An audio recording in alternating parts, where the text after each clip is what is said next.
నా పేరు ఆర్య. ఒకరోజు నా స్నేహితుడిని కలవడానికి వెంకటాపురం అనే గ్రామానికి వెళ్ళవలసి వచ్చింది. ఆ వెంకటాపురం గ్రామానికి వెళ్ళాలంటే 5 కిలోమీటర్ల మేర ఉన్న దట్టమైన అడవి ప్రాంతాన్ని దాటాలని ఒక వ్యక్తి చెప్పాడు.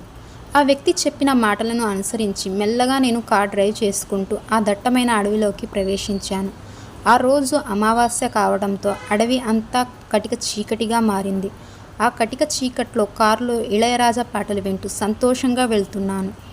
అలా అడవి మధ్యలో వచ్చేసరికి ఒక్కసారిగా కార్ హెడ్లైట్లో వెలుతురు తగ్గిపోయింది. నేను వెళ్తున్న దారి నాకు అసలు కనిపించడం లేదు. మెల్లమెల్లగా కార్ హెడ్లైట్లో వెలుతురు తగ్గి ఒక్కసారిగా కారు ఆగిపోయింది. కారుని మళ్ళీ స్టార్ట్ చేశాను, కానీ ఎంత ప్రయత్నించినా కారు స్టార్ట్ అవ్వలేదు. ఏమైంది అని కారు దిగి చూశాను. కారు దిగిన వెంటనే ఒక్కసారిగా కార్ డోర్స్ క్లోజ్ అయ్యాయి. కార్ డోర్ ఎంత ఓపెన్ చేసినా మళ్ళీ తెరుచుకోలేదు. కార్ డోర్ ఓపెన్ కాకపోవడంతో ఒక్కసారిగా గుండె దడ పెరిగింది. భయంతో గొంతులో తడి ఆరిపోతుంది. చుట్టుపక్కల ఎవరూ లేరు. దూరం నుంచి అడవి జంతువుల అరుపులు వినిపిస్తున్నాయి. ఆ సమయంలో నా వెనక ఎవరో నిలబడి ఉన్నట్లుగా నాకు అనిపించింది. తిరిగి వెనక్కి చూశాను, కానీ అక్కడ ఎవరూ లేరు. భయంతో నా కాళ్ళు చేతులు వణకడం మొదలైనాయి. ఇక్కడ ఉంటే ప్రమాదం అని నాకు అనిపించింది.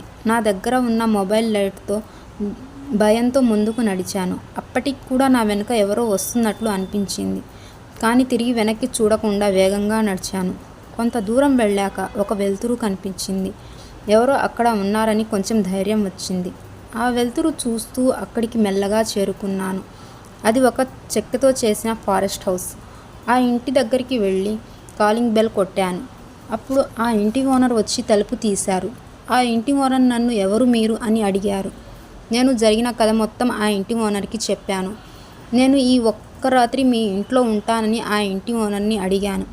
ఆ ఇంటి ఓనర్ సరే అని ఒప్పుకున్నారు.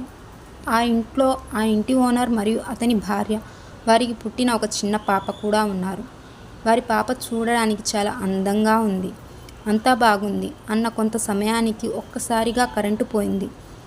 వెలుతురుగా ఉన్న ఇల్లు ఒక్కసారిగా చీకటిగా మారింది. నాకు ఇక భయం మొదలైంది. నా గుండె దడ పెరిగింది.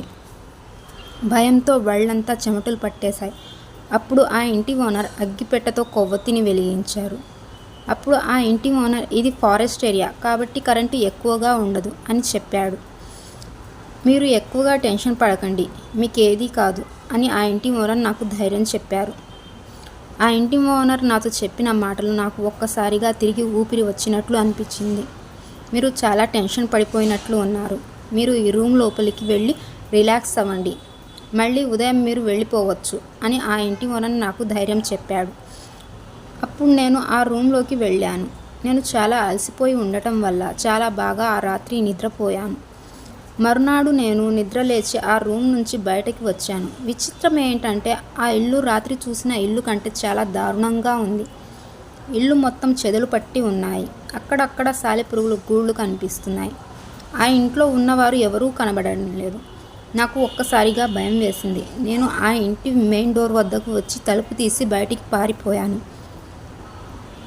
ఆ ఇంటి నుంచి బయటకు వచ్చిన తర్వాత అప్పుడు దూరంగా ఒక పాల ట్యాంకు లారీ కనిపించింది. ఆ లారీ డ్రైవర్ ఎవరు మీరు ఈ ఇంటి దగ్గర ఏం చేస్తున్నారు అని అడిగాడు. నేను జరిగిన కథ మొత్తం చెప్పాను. అప్పుడు ఆ లారీ డ్రైవర్ ఈ ఇంట్లో ఉన్నవారు 2 సంవత్సరాల క్రితమే ఆత్మహత్య చేసుకొని చనిపోయారు. ప్రతి అమావాస్య రోజున ఈ ఇంట్లో ఎవరూ ఉన్నట్లుగా మాటలు వినిపిస్తూ ఉంటాయని, ఇక్కడ ఉండటం అంత మంచిది కాదు అని, ఇక్కడ నుంచి త్వరగా వెళ్ళిపోండి చెప్పాడు.